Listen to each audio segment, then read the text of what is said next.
क्या खटाखट गारंटी वाली गुगली पर खुद कांग्रेस ही फंस गई है?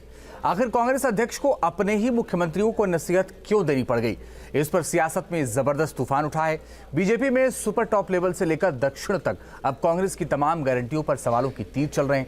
कांग्रेस सफाई पर सफाई दे रही है। ऐसे में समझना जरूरी है कि जिस मुद्दे पर राहुल गांधी बढ़कर बोल रहे हैं, जिन गारंटियों के दम पर कई सूबे में सरकार बनाई, उसमें नया बखेड़ा क्यों है।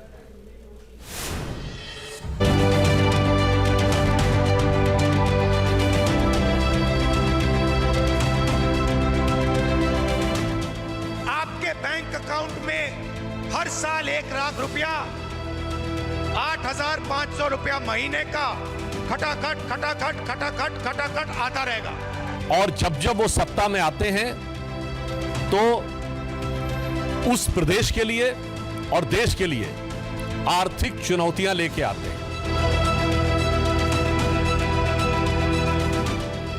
फ्री बीज स्कीम यानी मुफ्त की ऐसी रेवड़ी जिस पर सियासत से लेकर अदालत तक दलीलों के कई दौर चले और अब राहुल की खटाखट वाली गारंटी पर तगड़ा बवाल हो गया।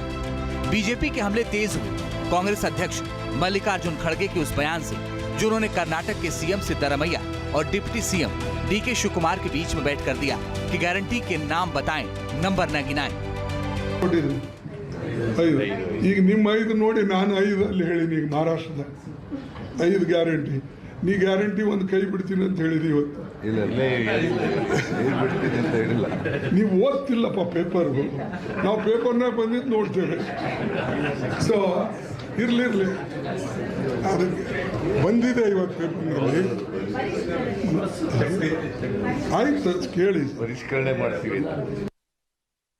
ಡೌಟ್ ಕ್ರಿಯೇಟ್ ಮಾಡಿದ್ರಲ್ಲ, ಬೇರೆಯವರು ಹೇಳ ಅವರಿಗೆ ಒಂದು ಒಳ್ಳೇದಾಯ್ತಲ್ಲ.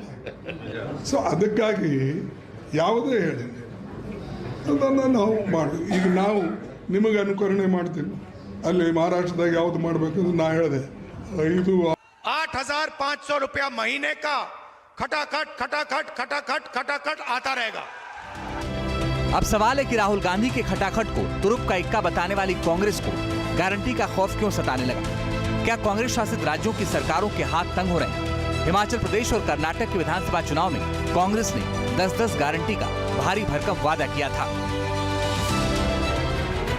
हिमाचल में 10 गारंटी का वादा किया था, जिसमें सुक्खू सरकार अभी तक 5 पूरा करने का दावा करती है। हिमाचल में ओपीएस लागू करने की गारंटी दी थी।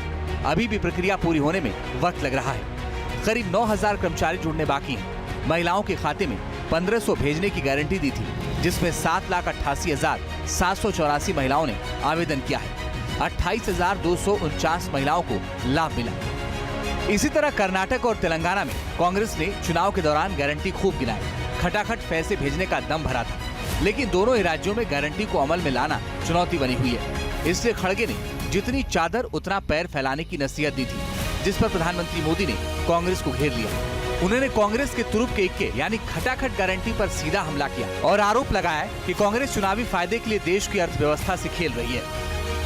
कर्नाटक में कांग्रेस पार्टी विकास करने की बजाय पार्टी की अंदरूनी राजनीति और लूट में व्यस्त है। इतना नहीं, वे मौजूदा योजनाओं को भी वापस लेने जा रहे हैं। हिमाचल प्रदेश में सरकारी कर्मचारियों को समय पर वेतन नहीं दिया जाता। तेलंगाना में किसान अपने वादे के मुताबिक कर्ज माफी का इंतजार कर रहे हैं। इससे पहले छत्तीसगढ़ और राजस्थान में भी उन्होंने कुछ ऐसे भत्ते देने का वादा किया था, जो 5 साल तक लागू नहीं किए गए। कांग्रेस किस तरह काम करती है, इसके कई उदाहरण हैं। इस पर 7 सवालों के साथ कांग्रेस अध्यक्ष मल्लिकार्जुन खड़गे ने पलटवार किया। प्रधानमंत्री के पोस्ट पर कांग्रेस अध्यक्ष का यही वो जवाब है जिसमें उन्होंने 7 सवाल पूछे। कांग्रेस अध्यक्ष ने इसके आगे लिखा, साल में 2 करोड़ नौकरियों के वादे का क्या हुआ? महंगाई लगातार क्यों बढ़ रही है? अच्छे दिन का क्या हुआ? विकसित भारत का क्या हुआ? न खाऊंगा न खाने दूंगा क्या हुआ? मैं देश नहीं झुकने दूंगा क्या हुआ? कास्ट सेंसस और फ्री बीज गारंटी कांग्रेस इन्हीं 2 तुरुप के इक्कों के दम पर अखाड़े में हुंकार भरती आई है। अब बीजेपी कहती है कि कांग्रेस की सच्चाई खुद अध्यक्ष की जुबान पर आ गई। कांग्रेस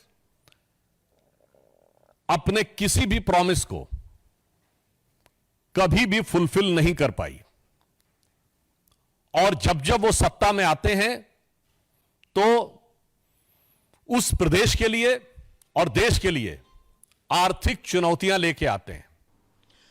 पिछले 10 सालों से इस देश ने सिर्फ और सिर्फ जुमले सहे हैं, सिर्फ और सिर्फ फर्जीवाड़ा सहा है, सिर्फ और सिर्फ झूठ सहा है।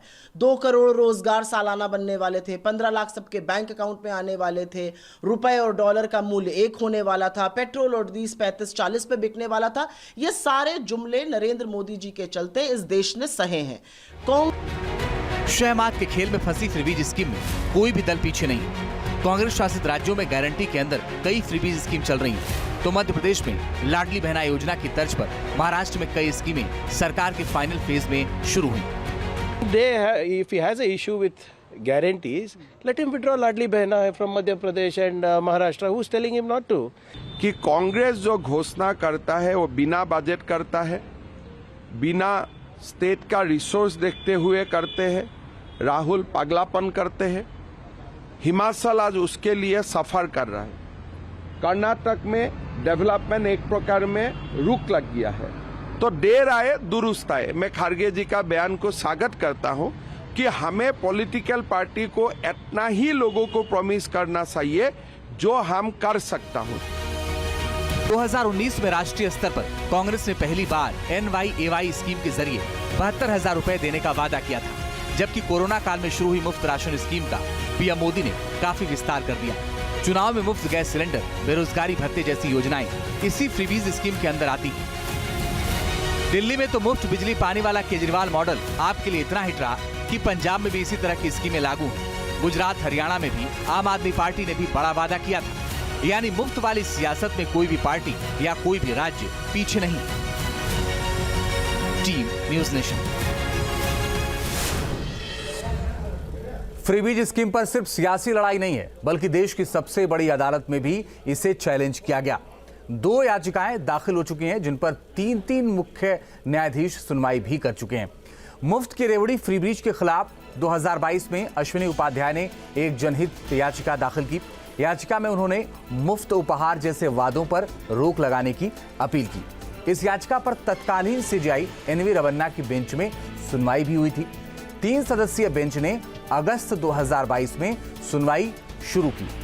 उनके रिटायरमेंट के बाद यह मामला नवंबर 2022 को तत्कालीन सीजेआई UU ललित के सामने आया। उनके बाद 2023 में तत्कालीन सीजेआई चंद्रचूड़ ने भी सुनवाई की। इसी तरह दूसरी याचिका इस साल दाखिल हुई। शशांक जयश्रीधर की ओर से यह याचिका दाखिल हुई थी। याचिकाकर्ता ने आरोप लगाया था कि फ्रीबीज के नाम पर घूस बांटे जा रहे हैं। रिटायरमेंट से पहले अक्टूबर में तत्कालीन सीजेआई चंद्रचूड़ ने सुनवाई इस पर की थी, और आगे क्या होगा इस पर अभी देखने वाली बात है। लेकिन सुप्रीम कोर्ट में ये मामला है, मामला सुप्रीम कोर्ट में है, और मुख्य चुनाव आयुक्त राजीव कुमार भी इस मामले में अपनी राय दे चुके हैं।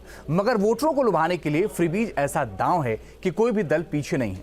लेकिन इसकी शुरुआत कहां से हुई, क्योंकि इसे सॉफ्ट टारगेट कहा गया। देखिए इस रिपोर्ट के जरिए।